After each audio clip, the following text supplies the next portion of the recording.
JFK Jr. was the son of a popular U.S. president. He became president of the U.S. himself in a parallel world similar to ours that met its demise. His teenage son, Flynn Kennedy, talks in this video through psychic Cathee Courter about mind control and social media. This is Flynn Kennedy, and this is more fun, let me tell you, than costuming up for a masquerade party or, playing dress up when you're a little kid. It's fun to channel through someone. I really recommend it. This is Cathee Courter, the body, and the dear friend that I'm channeling through. I am someone who is rather unusual in your world. I am the son of John Kennedy Jr., his parallel self that was president of the United States. I realize that's a different John Kennedy Jr. if you've even heard of him. On your parallel world, he was a journalist and didn't have kids, but I pal around with him on the inner planes. But I have come from a dying parallel world, and I, by the grace of God, was able to leap to a loving parallel world and communicate with you on probably another whole parallel world than either of those. So we've got quite a bit of translation here going on culturally and historically. But I think that the three parallel worlds involved are so intensely related in their common purpose that it's really no problem to reach you. Even though dressing up in Cathee's body to talk to you, I mean, I'm not really dressing up in Cathee's body. I'm really just sending her thoughts. But it's been a little weird watching her put on makeup, and I think it's kind of fun. Anyway, leaping is also fun. I'm going to recommend that highly. That's even more fun than being Cathee for a few minutes. And it does seem like there's a lineup wanting to talk through Cathee. So Cathee, you're doing okay here. It's kind of like better than the prom or something to get to channel through you. I really want to reach a lot of people on your world. I've been asking Cathee to let me channel through for a long time. I did an earlier channeling that you should all watch on manifestation broadcasts. But I have some pretty heavy stuff that's on my mind.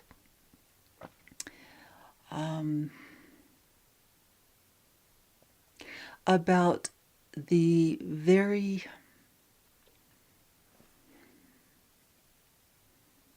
so slow and subtle as to almost be indetectable ways that when you are getting trapped in a web of letting someone else begin to move in on you and impersonate you without your permission, which is kind of like what I'm doing with Cathee, only with her permission, even though she knows I might tickle her, and that's very unsophisticated for a film of this importance. But without her permission, if someone came and tickled her, she would be very upset.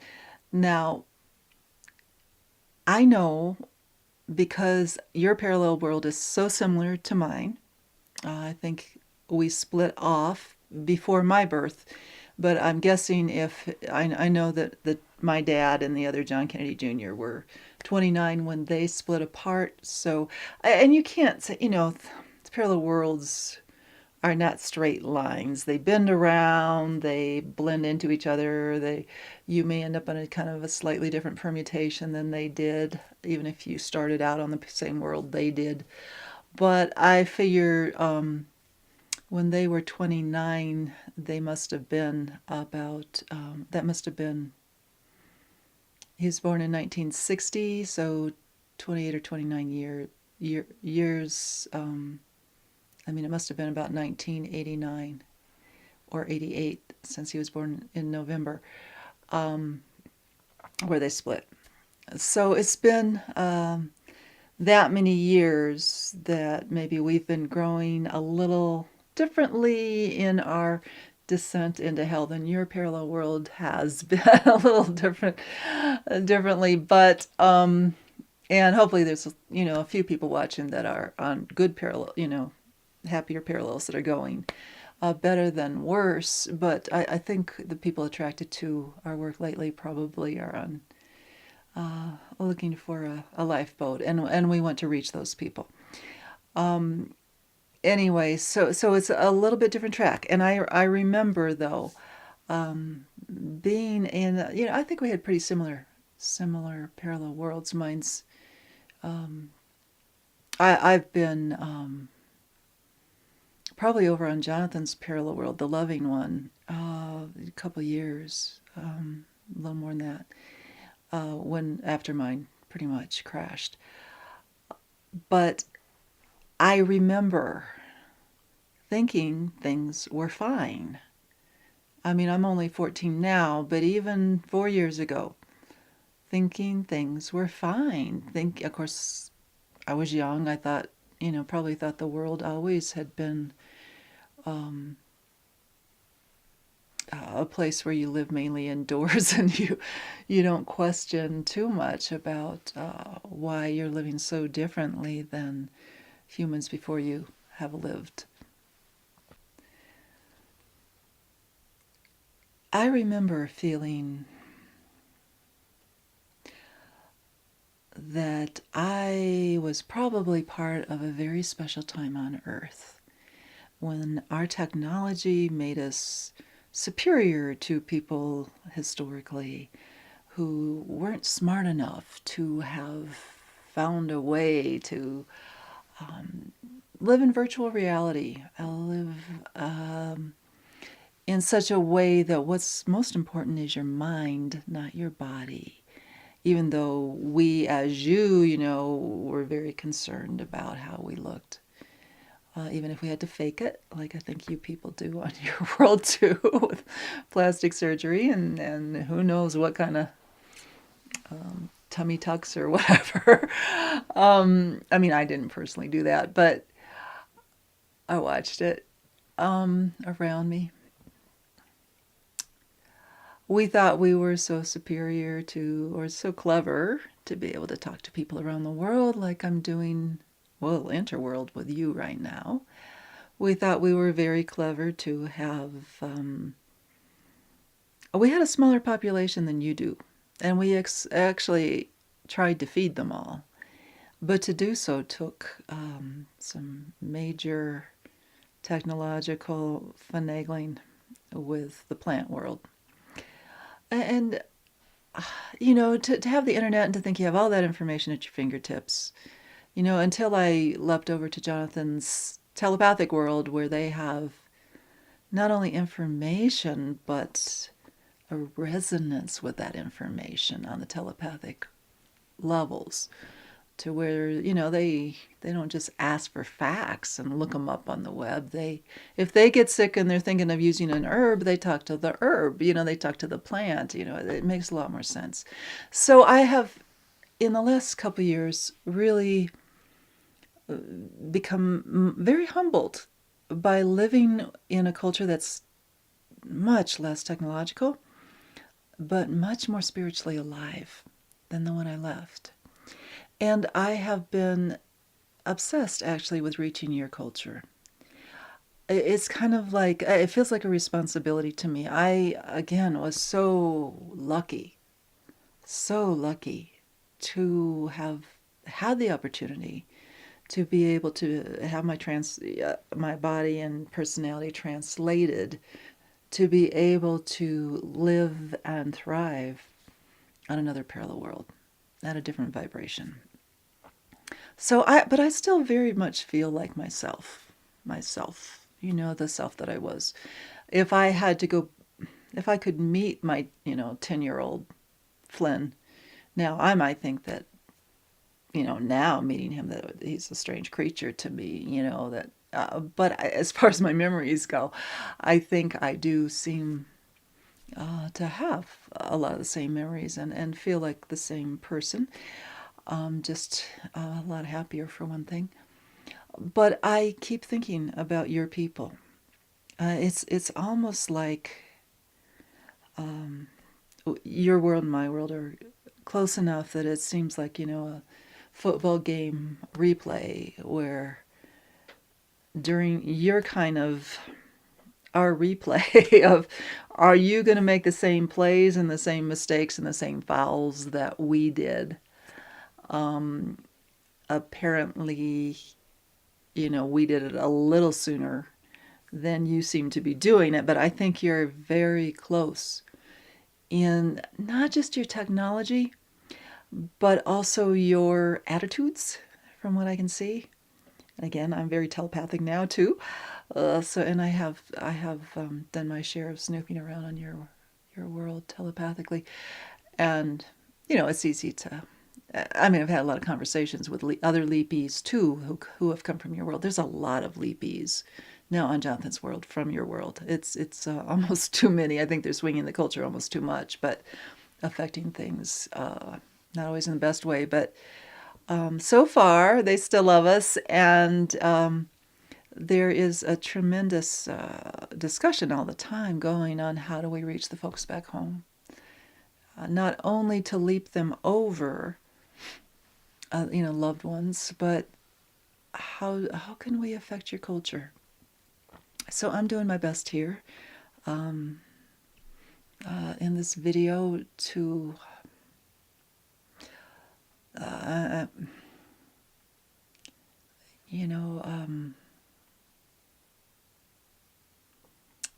try to cut through the handicaps here that I know this is very weird. I know for a lot of people channeling is very weird. I know for a lot of people parallel worlds are very weird. I know for a lot of people celebrities are very weird. And but if the tabloids would advertise these videos, hey, I'd be happy. I mean, the rest of my family on your world probably wouldn't be, but whatever works. I feel that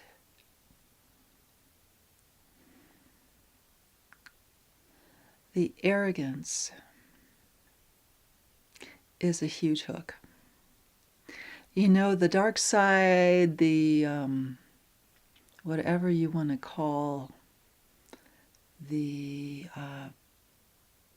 huge thought form of human domination and the paradigm of taking the human ego to the extremes to see what would happen.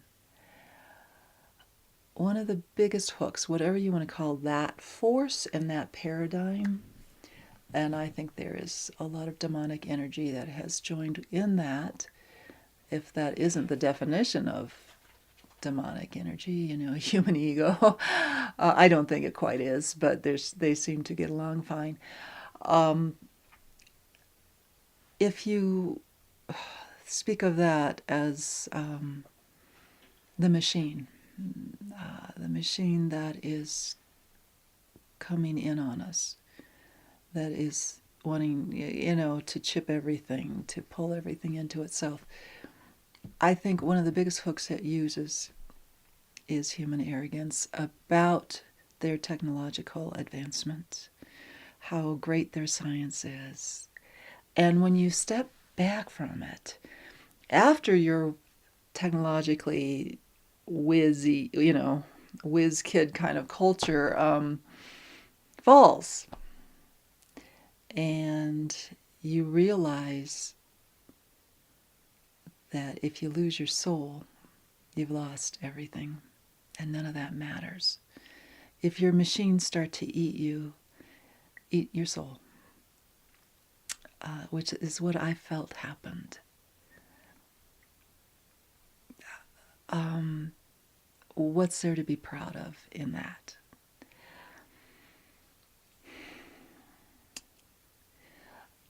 So here I am speaking on a quite sophisticated camera entry point into a quite sophisticated internet.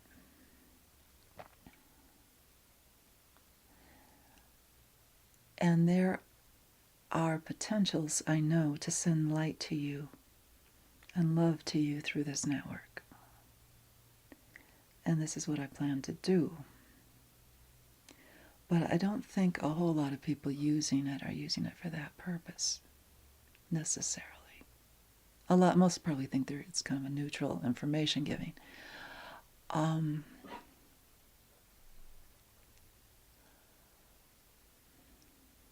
Another hook, I think, is to think that the body no longer matters that much and the earth no longer matters that much. Because a lot of people think that the intellect and the spirit are like above that, are in a hierarchy. And once you lose the earth under your feet, though, you also realize that once you're hanging out with all these people who are earthbound spirits who have lost their bodies and are trying to get into your mind, you realize how valuable your body was. Once you can no longer roam on the earth and play outside because of all the nuclear fallout. Like in my culture, at the time I didn't really think about it, and now I realize what a loss that was. Incredible loss. So, what I want to tell you,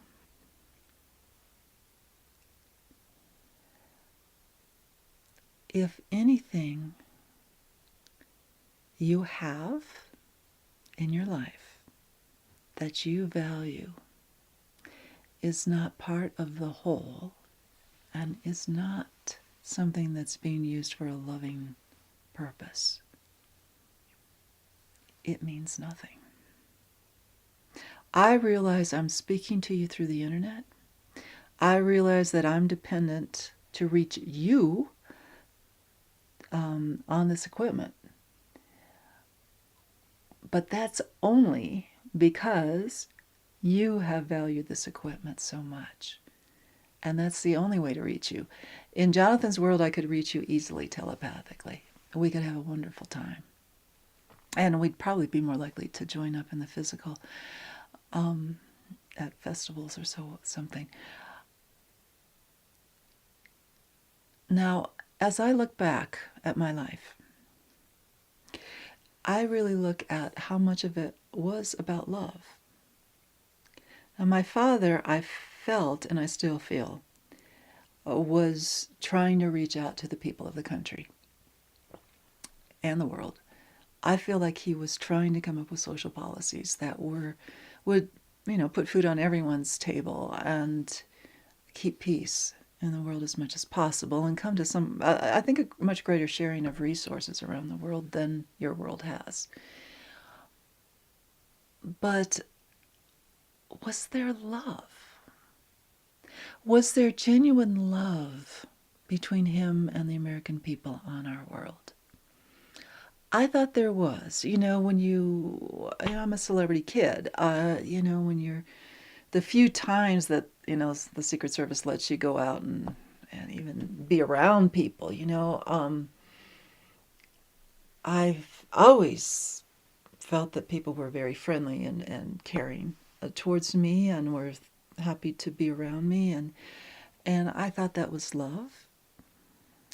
I, like every kid, was maybe every kid was very concerned about my image, very concerned about how I came across on the internet. My picture was all over the place, of course, especially when Dad was running for office. But even when we were just in office 9 months. I mean, in the White House, I wasn't in office, but. And I learned that my image as put out there was far more important than what I really felt, than who I really was. And I watched that even move into where my image, even to my own family members, almost seemed more important to me and to them than an honest sharing of what was really there.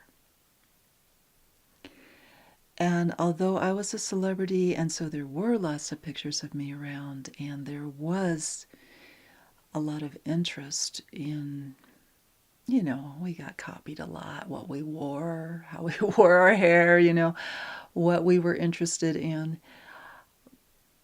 Although, I was a little different than most people in that sense, but I think in our world, I was not that atypical.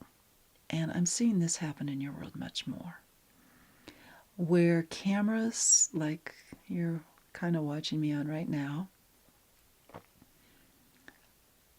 give a two-dimensional image of a person. And it's much easier to manipulate. And you think that this is image is you that goes out. And you think that people will know you by your image. They will know you by how you act and how cute you are and all that. And that they're really getting at you, at the essence of you. And this is what I learned, I think, more than anything, from not having hardly any mirrors, let alone cameras on Jonathan's World, is how my image to the public began to infect me, so that I thought who I was mainly my image. I thought, so my selfhood, sense of selfhood, was out here. And it was like, for me, pretty quick feedback loop. I mean, between when a press photographer would take a picture of me and when it would be seen, by someone in the public. I luckily didn't have to keep up my own Facebook page equivalent, because it was done for me pretty much. But I did have some social media, though, opportunities, but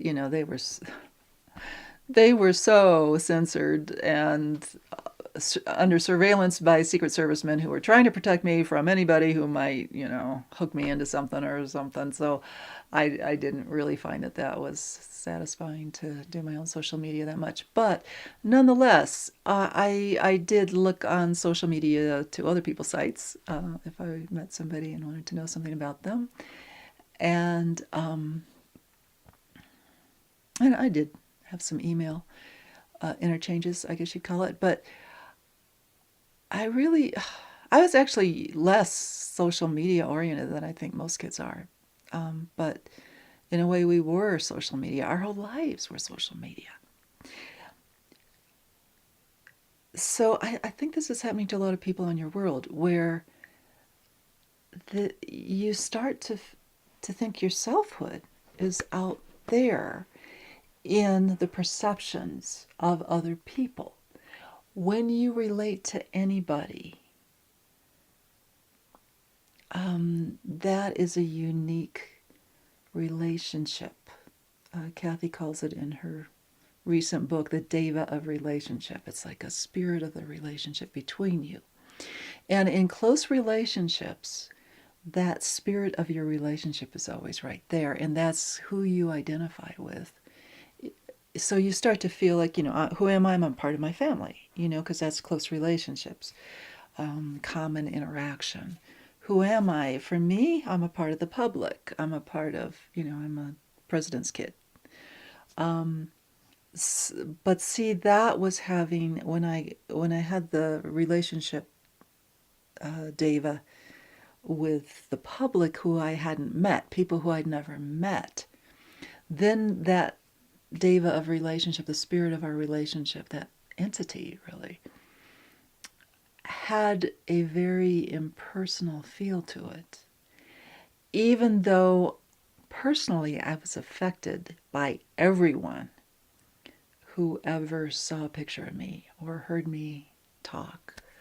And I like to goof off, and so I managed to get a lot of pictures of me doing strange things and trying to embarrass my dad, which he didn't mind too much, I think, because it made him seem more human or something to have a little brat in the White House. But nonetheless,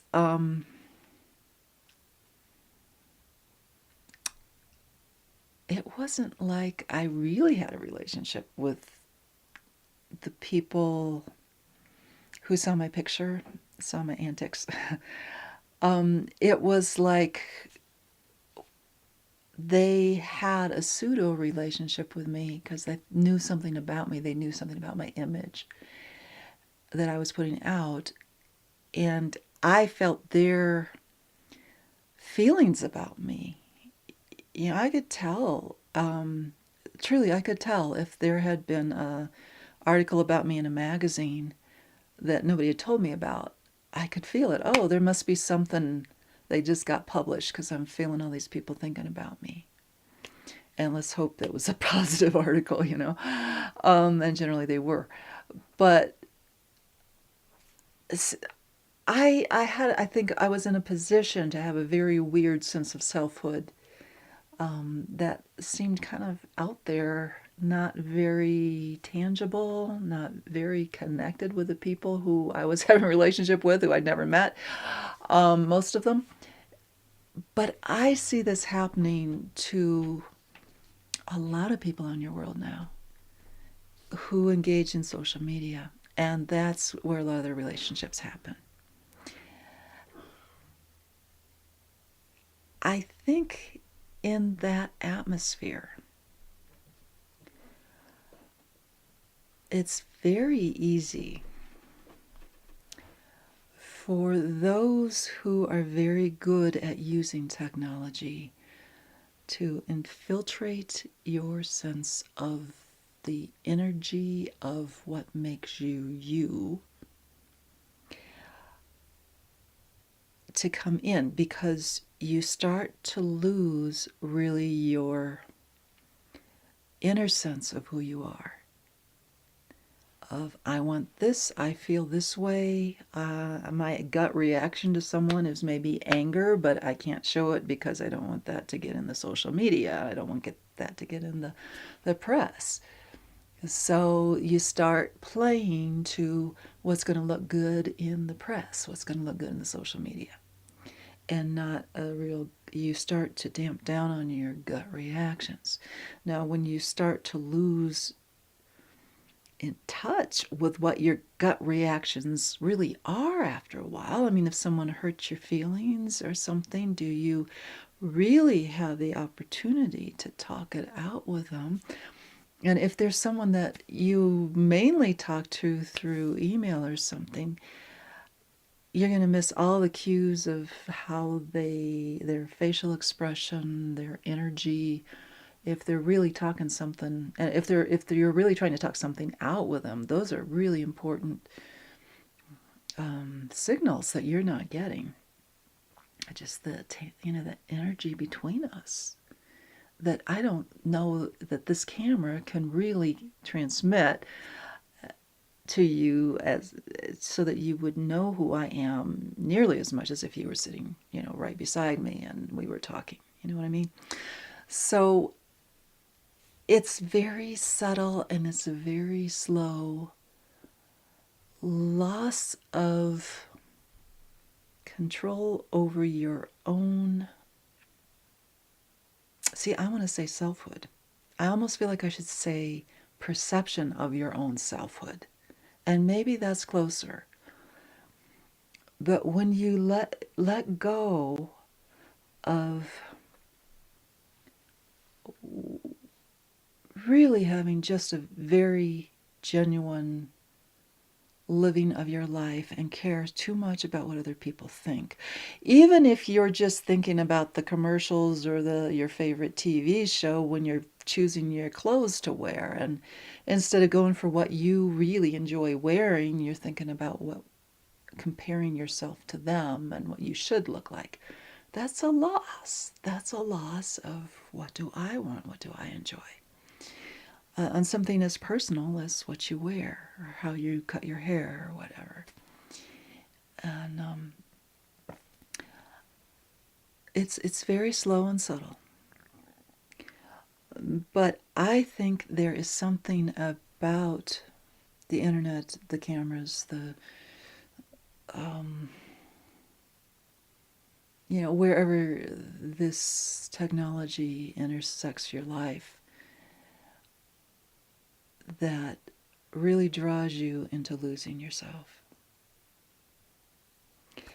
Again, I was a celebrity kid, so maybe it's not that way for everybody else, but on my world, I think it was. Okay? Maybe I'm projecting on your world, but I see you kind of going there. And this is, again, it's the arrogance of thinking, oh, this is progressive, but that instinctual gut feeling of what you really want, of what a fresh expression of you is in the moment, that feeling of truly in a relationship having two people come together with a very honest experience of each other, unmediated by how it's going to look on Facebook to other people. Like, for instance, Cathee's sister recently went on a canoeing trip and put a picture of her and her husband in the canoe on Facebook. And Cathee was thinking, is that what she's thinking about?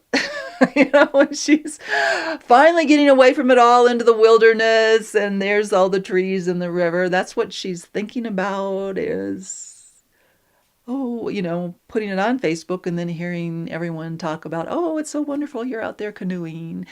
Um, is that kind of a step back from experiencing what she's experiencing to thinking about telling it and sending a picture right away, which is a two-dimensional expression of it. But, that picture, it was pretty. It looked like a pretty place. It looked like a fun boat ride, but it really didn't convey to Cathee much about her sister's experience in the moment on that boat. What did it smell like? What did it feel like? What did she feel like to be there? Was she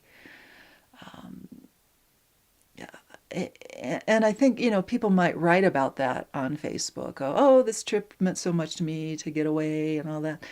But how deep does that really get if you have just a few sentences to write about that? Are you even really feeling the deeper layers of what it means to you? The fact that you're writing it on Facebook means that you're not sitting there really feeling maybe that much, if it's just kind of a chit-chat kind of thing.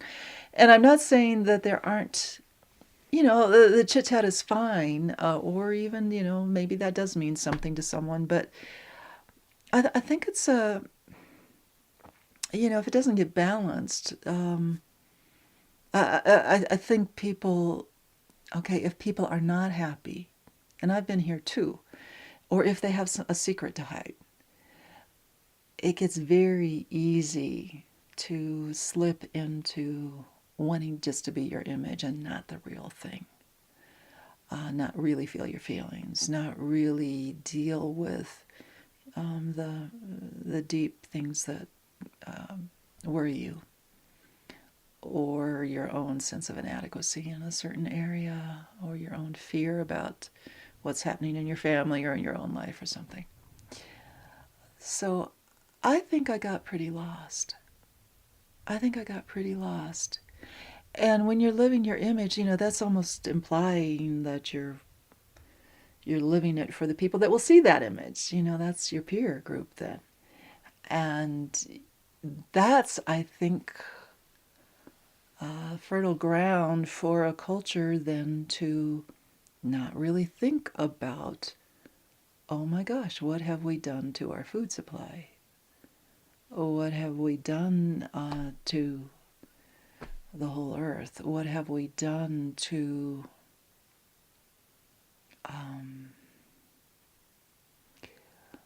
political freedom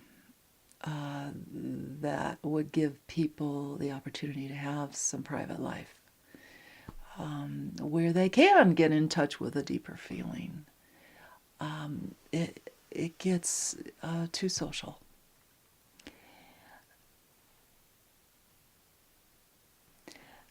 Since I have experienced more surveillance than I'm sure most of you my age anyway have, it's hard for me to know how much of what happened to me could happen to you and is happening to you, but I'm, again, worried about this. When you start to lose your sense of that your life is your life and you get to live it just for the fun of it, not for what people will think of you or what mark you're making in history, in my case, or, like what expectations are there for me to be a social icon and all that. When you start to lose your sense that it's important to pay attention to your feelings about things, your reactions, what's creative, in your life that's very special to you, which may have nothing to do with historically what the Kennedys are, representing for the culture or something, then it's very easy to be manipulated. And it's very easy to be manipulated in your own head. It's very easy for these, these surveillors who, I've kind of been following on your world at this time, the Snowden, who's kind of a hero of mine, who really told the world a lot of what's going on in the surveillance, what's commonly done to put you under surveillance. And I think you're going where we went. I really do. As first you get this feeling that somebody's watching your emails, and you get the feeling that somebody's watching your phone calls. Well, that takes you a step away from really being able to say what you feel, which means takes you a step away from really being able to feel what you feel. And I know most people don't think that they'll do anything with those emails or phone calls, or, maybe, they're just making note of when you made a phone call, not what the content is, but you gotta wonder if they don't just have the whole thing. And I mean, I'm sure they would have had my whole thing, but the everyday person, I don't know. If they can, they will. I'll bet you that. And so, see, that's another step back. And then you realize that there's face recognition on Facebook, and you may send a photo to a friend over here, but it shows up over here with your name on it. And again, I don't know the intricacies of your social media. On mine, that could happen. That makes another step back from, oh, I'm going to reach out to this person over here, but I don't really want someone over here to know I did that. Can I have my own feelings, privacy? And even in person, that can begin to happen if there's too many cameras. Everywhere you go, there's cameras. And okay, so the bank has a camera so that if you rob the bank, it won't be on camera. But if you're, let me tell you, I mean, I had cameras all over the place, and I can imagine if you're in a small town and you're the bank's daughter and you're dating someone your dad doesn't want you to date, and that gets caught on camera. I think that's going to get back to your dad. I mean, it's sure it's just to see if there's bank robbers or not. But I think that feeling that there's my life is not my own. It's still there everywhere we go. And the more the powers that want to intrude and control you, even in your own mind, even in your own selfhood, the ones that want to get in there and pretend to be you in your gut reactions to life, they want to even inhabit that space. That is the ultimate totalitarian society, And that's what we experienced. That's where my world went. They got in there so that who you were was an image to the world that someone else was living, not you. But it looked like you. It sounded like you.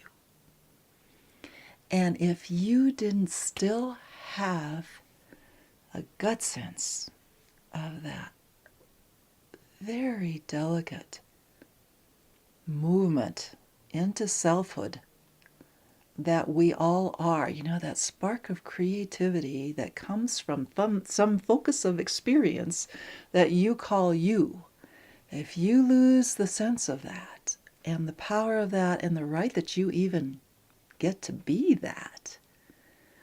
I mean, as a celebrity, a lot of people wanted me to be different than I was. I mean, some people enjoyed my kind of dancing around, and some people just thought, Kennedy, shape up, And it's like, do I get to choose, like, what my image is going to be, or how I express? If I feel like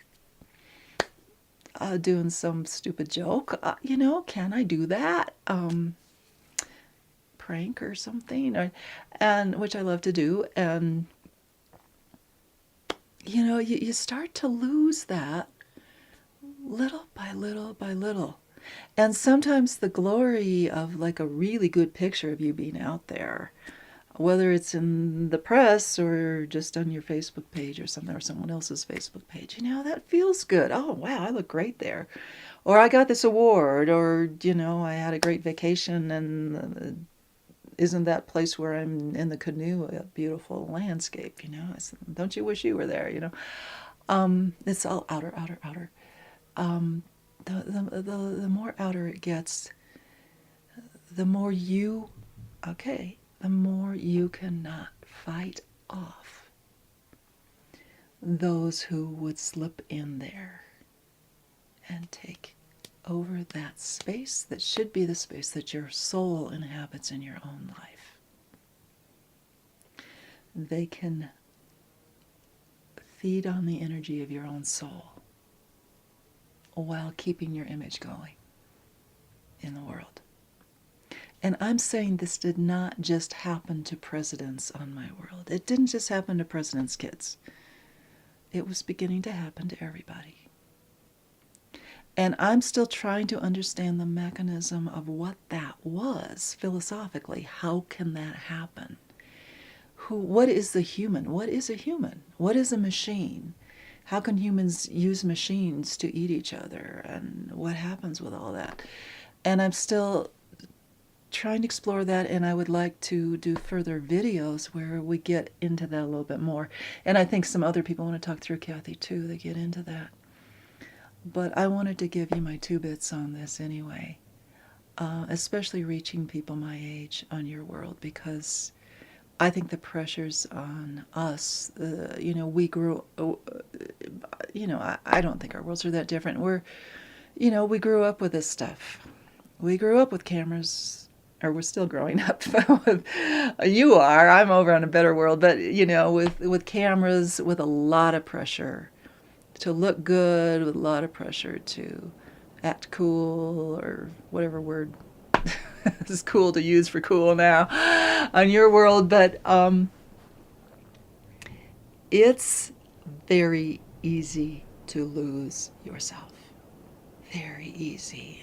And so, as a celebrity kid on another parallel world, I feel it's my responsibility to say, be yourself, love yourself, act how you want to act, and spend your time in your days focusing on love, and nothing else really matters. Nothing else really matters. That's how you'll find yourself. Love people. Love people. So I love doing this, Cathee. You want your body back.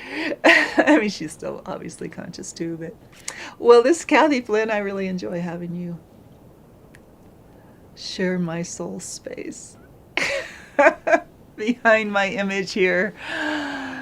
Anyway, we'll catch you later.